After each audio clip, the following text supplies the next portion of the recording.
శ్లోకం 5:48-11లో ఇంద్రజిత్తులు ఆంజనేయ స్వామి వారు గాలిలా వేగంగా వెళ్ళగలరు, అలాగే అగ్గిలా తీక్షణంగా ఉన్నారు అని అన్నారు. అంటే వీరి వాహనం విశిష్టంగా ఉంది. శ్లోకం 5:52-21లో విభీషణులు హనుమంతులు ఎగిరేదాన్ని కేచర అన్నారే తప్ప వీరు కోతిలా ఎగురుతున్నారు అని వర్ణించలేదు. శ్లోకం 5:54-29లో అగ్గిరవ్వలు పూల బాణాల్లా మెరుస్తుండేవి అని వర్ణించారు. అంటే ఇంతకుముందు వచ్చిన శ్లోకాలలో కూడా పూల వర్షం గురించి రాశారే కానీ అప్పుడు కూడా వచ్చింది అగ్గిరవ్వలే, పువ్వులు కాదు. శిఖావనే చకా శిఖే కింశుక అని వర్ణించారు, అంటే స్పార్కిల్స్ అని. 5:6-10లో ఆంజనేయ స్వామి వారు తిరిగి వచ్చేటప్పుడు అరిష్టా పర్వతాన్ని దాటి వచ్చారు. వచ్చేటప్పుడు వారి వస్త్రాలు తెల్లగా ఉన్నాయి అని శ్లోకం 5:57-9లో చెప్పారు. శ్లోకం 5:57-24లో ఆంజనేయ స్వామి వారు వచ్చే శబ్దాన్ని విని వేరే వానరులు వారి హర్షాన్ని వ్యక్తపరుస్తారు. శ్లోకం 5:57-29లో వీరు పునః మహేంద్ర పర్వతంపై దిగుతారు. శ్లోకం 5:62-34లో వేరే వానరులు కూడా ఎగిరారు అని ఉంది. సహసో ఉత్పత్య అంటే అందరూ కలిసి ఎగిరారు అని. శ్లోకం 5:63-8లో ముందు సీతను వెతకటానికి వెళ్ళినప్పుడు 7 మాత్రమే వెళ్తారు, కానీ వచ్చేప్పుడు ఎందరో అని రాశారు. ఏది సరి అయిందో తెలియదు. శ్లోకం 5:64-22 అంటే 25-25లో వీరందరూ ఎగిరేది అలాగే శబ్దం గురించి మళ్ళీ రాశారు. ఆఖరికి వారు కిష్కింద చేరుతారు. అక్కడికి ఈ సుందరకాండ సమాప్తమవుతుంది. నేను సుందరకాండాన్ని ఈ చిత్రంలో ఒక ప్రత్యేక భాగం అంటే చాప్టర్ చేయడానికి కారణం ఇప్పుడు చెప్పడానికి ప్రయత్నిస్తాను. మొదటిది, ఆంజనేయ స్వామి వారు కోతి కారు. అలాగే వారు కోతిలాగా ఎగరకుండా వారు ఎగిరే వాహనాన్ని ఉపయోగించి వారు సముద్రాన్ని దాటారు అని నిరూపించడానికి. వారికి ఉన్న తోక కోతి లాంటి తోక కాదు, ఏరోప్లేన్స్ కి ఉండే తోక లాంటిది. ఇంకొకటి, వీరు ఉపయోగించిన వాహనం సింపుల్ అంటే సరళంగా ఉన్నప్పటికీ ఇది ఒక ప్రత్యేకమైన విశిష్టమైన వాహనం. వీరు వాహనాన్ని ఉపయోగించి ఎగిరారు అనేది మనము అప్పుడే తెలుసుకున్నాము. వీరి వాహనం గురించి కొంచెం తెలుసుకోవడానికి ప్రయత్నిద్దాం.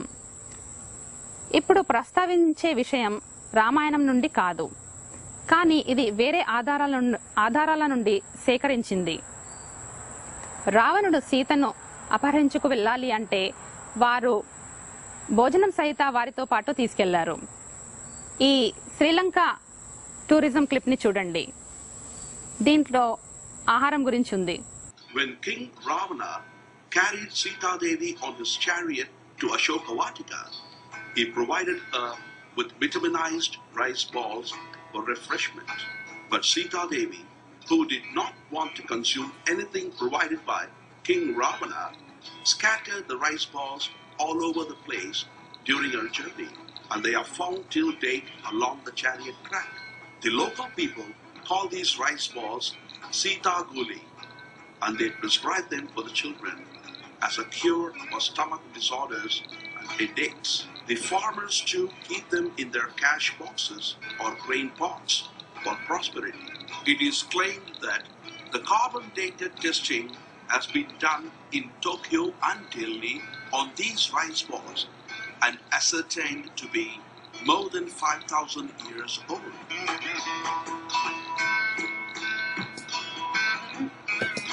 రావణుడు సీతను అపహరించుకు వెళ్తున్నప్పుడు వారు సీతాదేవికి భోజనం చేయడానికి ఆహారం ఇస్తారు.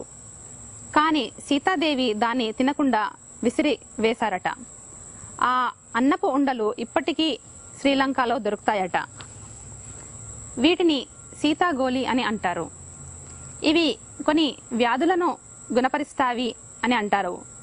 వీటిని భారతం మరి జపాన్ విజ్ఞానులు పరీక్షించినప్పుడు తెలిసిందేమంటే ఇవి 5000 BC కన్నా పురాతనమైనవి అని. రావణుడు తినే ఆహారాన్ని కూడా తనతో పాటు తీసుకెళ్తున్నాడు అంటే వారి ప్రయాణం కనీసం 8 నుండి 12 గంటలు అయ్యుండవచ్చు. వీరు దక్షిణ భారతం నుండి శ్రీలంకకి రావాలి అనుకుంటేనే సీత గారిని భోజనం చేయమని చెప్తున్నారు.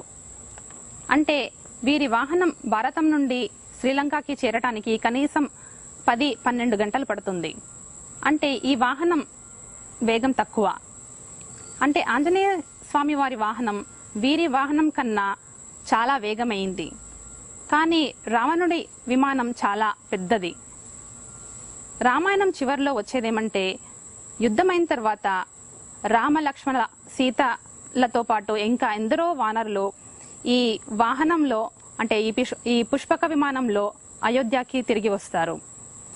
అంటే ఆంజనేయ స్వామి వారి వాహనం చిన్నది. కేవలం 2 లేక 3 మాత్రమే దానిలో ప్రయాణించగలరు. రామాయణానికి మరి శ్రీలంకకి ఎటువంటి సంబంధం లేని ఇంకొక పుస్తకాన్ని చూద్దాం. ఇది అమెరికా పుస్తకకారుడు డేవిడ్ హ్యాచర్ చెల్రస్ రాసింది.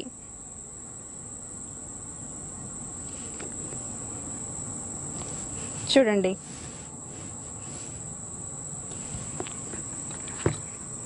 ఇది వీరు మైసూర్కి చెందిన సుబ్బశాస్త్రి గారు రాసిన లేఖలని తీసుకొని అంటే దాన్ని అడాప్ట్ చేసుకొని రాసిన పుస్తకం. దీనిలో విమాన శాస్త్ర ఋషులు లేదా వైజ్ఞానులు అయిన భరద్వాజులు రాసిన వైమానిక శాస్త్రంలో విమాన చాలకులు ఏమి తినాలి అంటే ఎటువంటి ఆహారాన్ని తీసుకోవాలి అని అశన విధాన అనే దాన్ని రాయబడింది. ఇక్కడ రాసింది మరి శ్రీలంక జనుల సీతాగోలి నమ్మకానికి పొందిక కలుగుతుంది. ఇవి 2 అంటే పోల్చి చూస్తే 2 ఒకేలా కనిపిస్తాయి. ఈ 2 కూడా ఏ సంబంధం లేని ఘటనలు అయినా కూడా ఈ 2 ఒకటే విషయాన్ని నిరూపిస్తాయి. అదేమంటే అప్పటి విమాన చాలకులు డైట్ ఫాలో చేసేవారు అని, అంటే తినే విధానాన్ని అనుసరించేవారు అని. రావణుడు కూడా ఈ రూల్స్ ని అనుసరించేవాడు. అన్ని ఉన్న రావణాసురుడు కూడా ఆంజనేయ స్వామి వారి విమానం గురించి ఇంద్రజిత్తులకి ఇలా వర్ణిస్తారు. వీరి వాహనం వేగమైంది. వీరి వాహనం అంటే ఎనీ డైరెక్షన్ లో వెళ్ళగలదు అని, ఇది ఎక్కడైనా తిరగగలదు అని.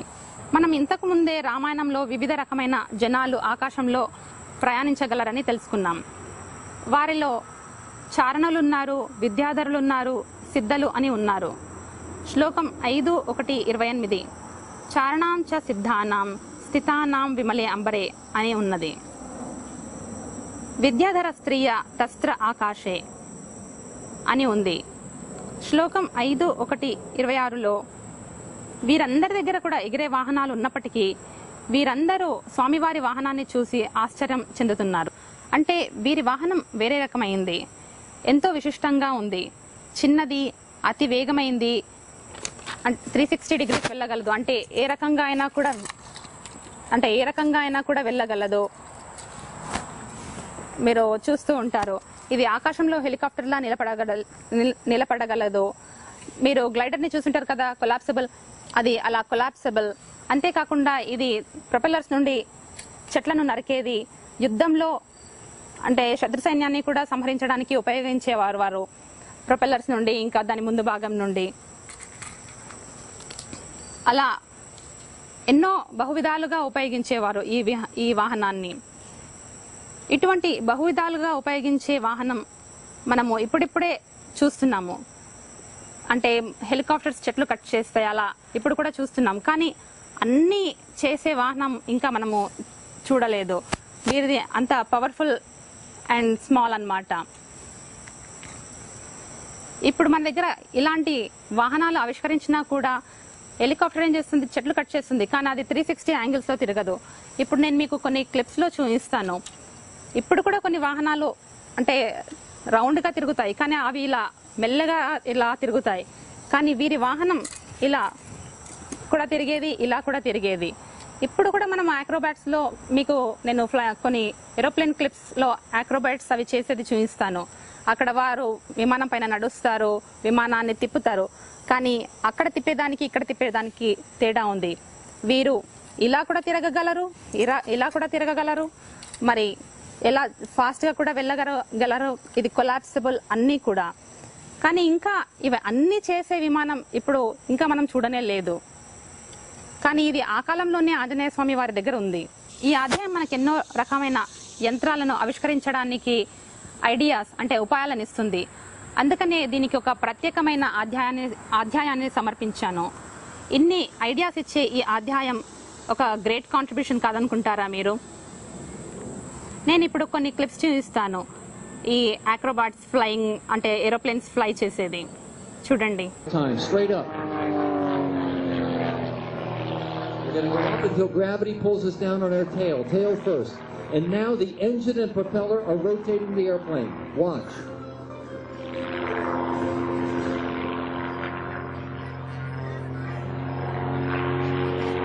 Wow. You hear that noise it made as it was coming down? That's the prop being pushed against by that wind. It doesn't like it very much, and it makes that noise. You got to have a real good propeller on there to handle such abuse. Okay.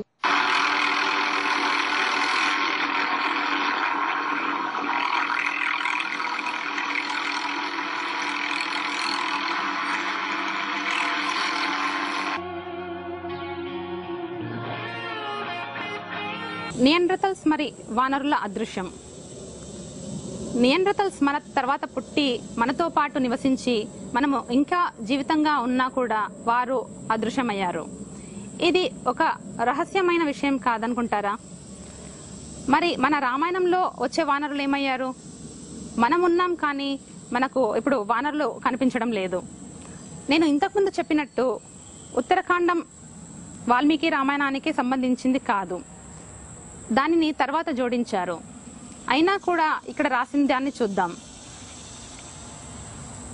ఆంజనేయుడు, ద్వివిధ, మైంద ఇలా కొందరిని వదిలి మిగతా అందరూ వానరులు సుగ్రీవులతో పాటు అంటే శ్రీరాములతో సహా అందరూ స్వర్గస్థులు అవుతారు. అంటే ఎంతో మంది వానరులు మృతి చెందారు అని. కానీ కొందరు వానరులు మాత్రమే మిగిలిపోయారు అని ఉత్తరాఖండం నుండి తెలుస్తుంది. రామాయణ తజ్ఞులు పరిగణించే రామాయణ కొన అధ్యాయం లేక కాండం యుద్ధకాండం. ఇదే రామాయణం చివరి అని శాస్త్రజ్ఞులు అంటారు. ఈ అధ్యాయంలో శ్రీరాముల వారి పట్టాభిషేకం అయిన తర్వాత శ్లోకం 6, 128, 86, 87, 88, 89 ప్రకారం సుగ్రీవ హనుమాన్ జాంబువాన్ సర్వే జగుం రేవ యథా ఆగతం. యథా ఆగతం అంటే వారందరూ ఎలా అయోధ్యకి వచ్చారో అలాగే అందరూ వానరులు మళ్ళీ కిష్కిందకి తిరిగి వెళ్తారు. ఏ విధంగా వచ్చారో అలాగే వెళ్ళారు అని. ఇంతవరకు మాత్రమే రామాయణంలో వానరుల గురించి ఉంది. కానీ విజ్ఞానులు నియాండర్తల్ సదృశమైన దాని గురించి ఇంకా ఎన్నో వివాదాలు చేస్తూనే ఉన్నారు. అంటే ఇంకా ఎన్నో డిస్కషన్స్ దీని గురించి జరుగుతూనే ఉన్నాయన్నమాట. నియాండర్తల్స్ మరి మానవుల మధ్య ఆహారం కోసం అంటే వారి మధ్య యుద్ధం ఏర్పడిందని, నియాండర్తల్స్ ని మానవులు తొలగించారు అని ఒక వివాదం ఉంది.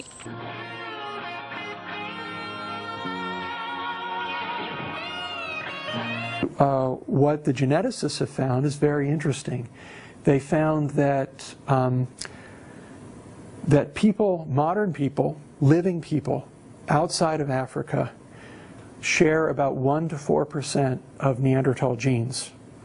These are genetic markers which are unique to the Neanderthals, and they show up only in Europeans and Asian populations.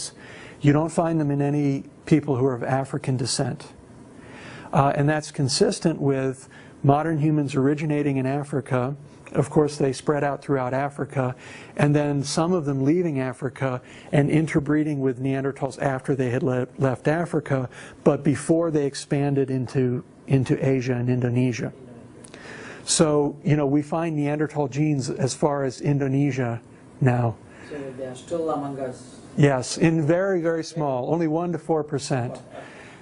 But that really tells us that there was some small amount of interbreeding going on. But the overall picture makes it look like that ultimately the modern humans just outcompeted the Neanderthals. I suspect that, like any colonization event, it was different in different places and at different times. Sometimes it was probably fairly friendly in lots of cultural and maid exchanges, and at other times it might have been very hostile. Other times in places, perhaps the two groups just avoided each other. You know, that they weren't particularly hostile to one another, but they didn't like each other either. Probably all of those things occurred over that 15,000 years. But in the end, I think the modern humans had better solutions to the ecological challenges of Ice Age Europe, and adapted to the environment. And the Neanderthals went extinct. ఇంకొకటి ఏంటంటే Neanderthals ఈ కొత్త environment అంటే environment changes కి వారు సరిపడక వారు నిసర్గంలోకి వెళ్ళిపోయారు అని.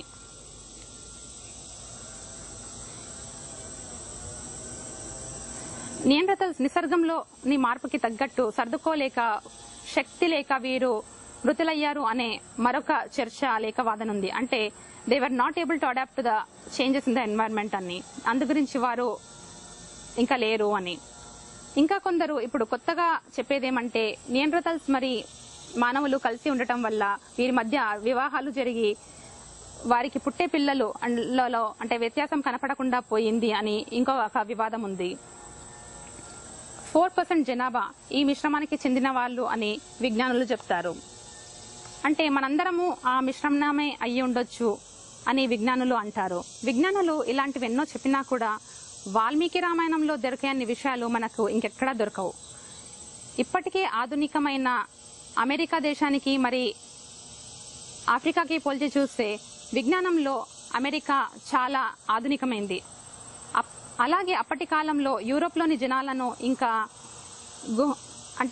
అప్పటి కాలంలో యూరోప్లోని జనాలు గుహలో ఉన్నప్పటికీ మన రామాయణ కాలంలో అతి ఆధునిక నివాసులు అన్నమాట. అంటే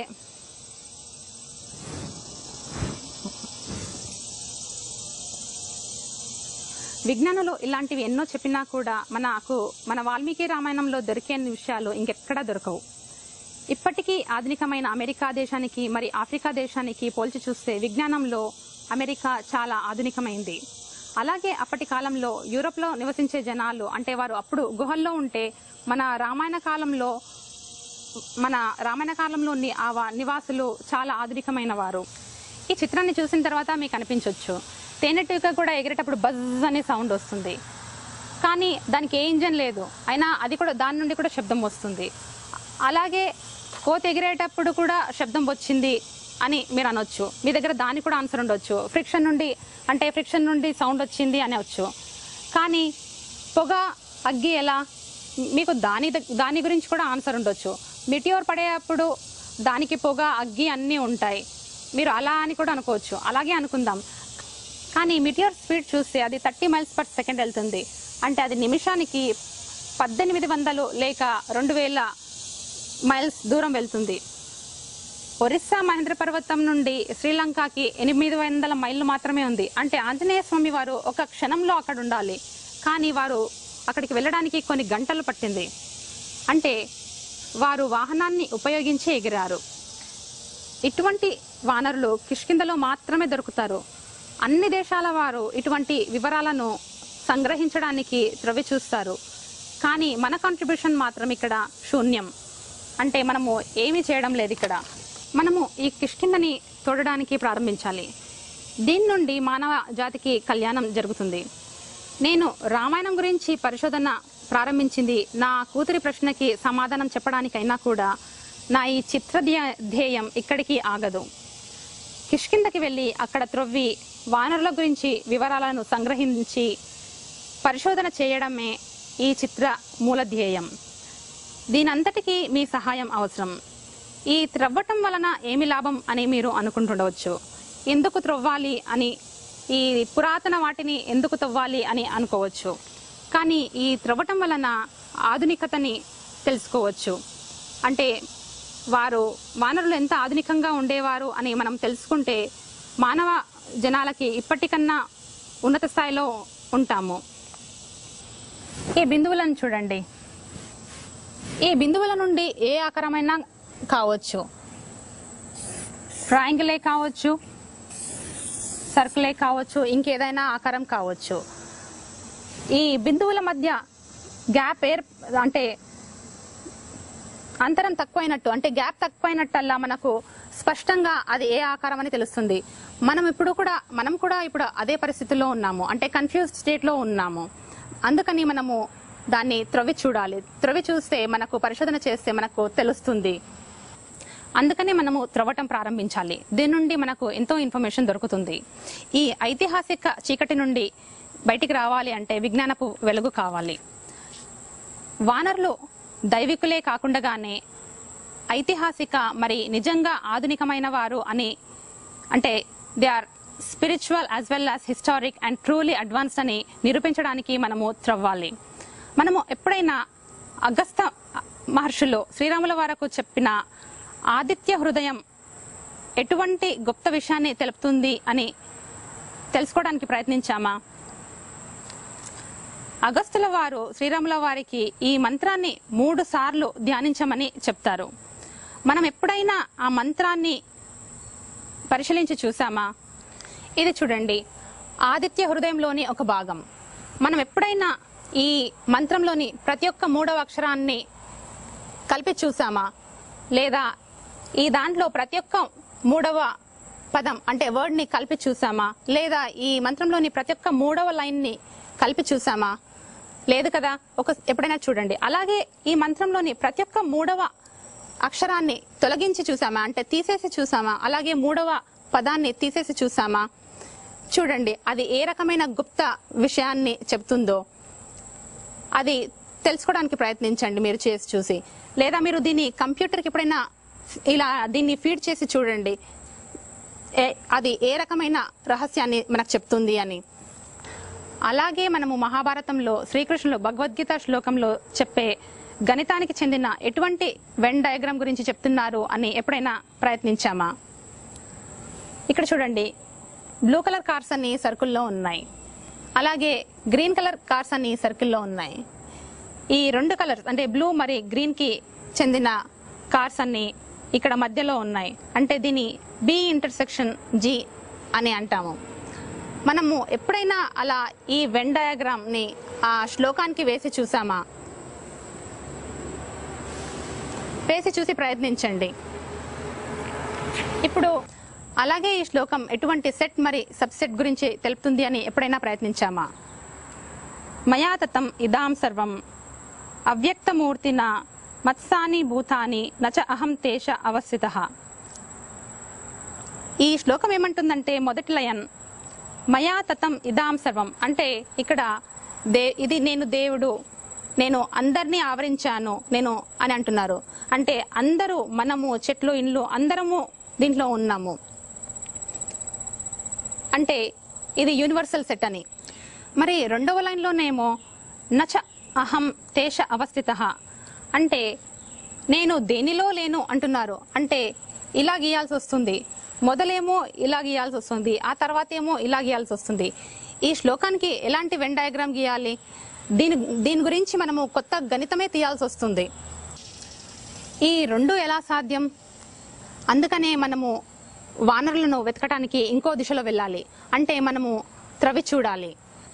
నా ఈ పరిశోధనా చిత్రం పంచముఖ ఆంజనేయ స్వామి వారి దేవస్థానం నుండి ప్రారంభించి కిష్కింద అంజనాద్రి పర్వతానికి ముగించిన మనందరి కార్యం ఇంకా ప్రారంభం కాలేదు. నా ఈ చిత్రం మూలంగా నేను మీ నుండి ఆశించేది ఏమంటే, నేను 1 మిలియన్ సిగ్నేచర్స్ సేకరించి ఆ సిగ్నేచర్స్ నుండి భారత ప్రభుత్వం నుండి పర్మిషన్ తీసుకొని త్రవ్వటానికి ప్రారంభించాలి అని. దయచేసి మీరందరూ మీ సమ్మతిని ఈమెయిల్ ద్వారా gvbraj@gmail.com కి పంపించండి. సబ్జెక్ట్ వచ్చేసి NNNN అని పెట్టండి.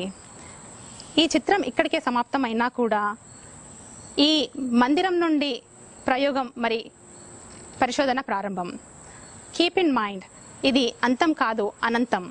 ఇక్కడితో నేను నా ఈ చిత్రాన్ని ముగిస్తున్నాను. Thanks for watching my documentary నల్ నీల్ నెఫిలిం నియాండర్తాల్. NNNN.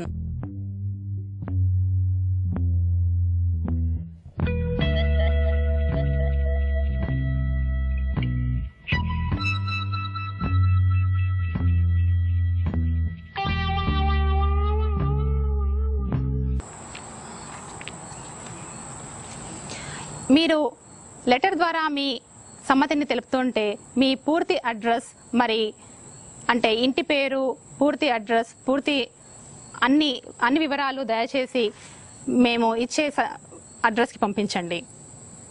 నమస్కారం. Very good, sir. Thank you very much. Okay. Yeah. Thank you very much, sir. You're welcome. All right. We good?